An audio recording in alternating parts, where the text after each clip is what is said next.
Defense Secretary Leon Panetta. They're going to be a joint courtesy of CNN, our report. Remains. The U.S. is determined to find out whether a militant group planned this deadly attack at the American consulate in Benghazi, Libya. And also, they're determined to bring these killers to justice. Pentagon correspondent Barbara Starr, she is joining us.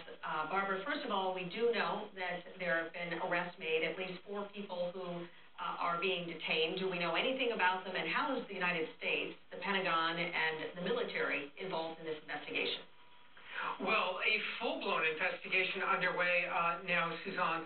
As for those arrested in Libya, even the Libyans are saying they may not have been directly involved in the attack. Perhaps they know something about it. So the U.S. is going to want to find out everything those people have to say.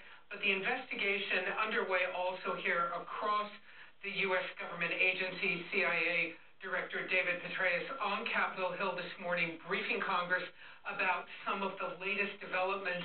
Nobody speaking officially about it, but afterwards, Senator John McCain came out and offered some riveting detail.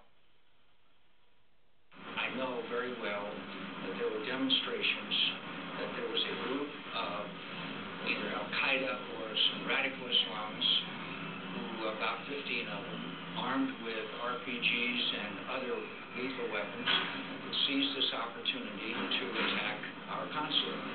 And it was an act of terror. It wasn't an act of a mob getting out of control. We should understand that.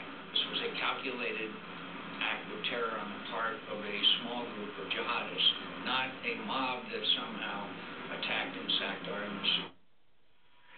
A calculated attack by terrorists, according to Senator McCain. And Suzanne, that's one of the key questions right now. How pre-planned was this? Had it already been in the works? Could it really have been spontaneous from a demonstration outside the consulate with so many people involved that appeared to be so well armed and able to carry out this very complex attack? It does seem that there might be growing evidence that this was something planned and that there were militant groups responsible for it. Suzanne. Barbara, we know that obviously one of the jobs ahead is to investigate, but we also know, too, that there are 4 people who lost their lives in that attack, and there is an appropriate time to recognize that. Can you tell us a little bit about the ceremony that is going to take place this afternoon in bringing them home?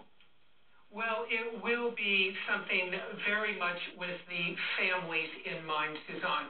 It is our understanding that what we will all see is a ceremony inside a hangar at Joint Base Andrews here in the Washington, D.C. area. The president will be there, the vice president.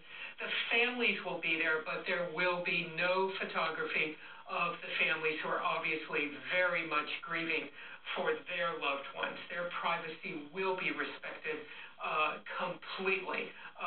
We will hear the president, we will hear the Secretary of State, and perhaps others offer their thoughts at this time. This, if you will, is family business, whether it's the military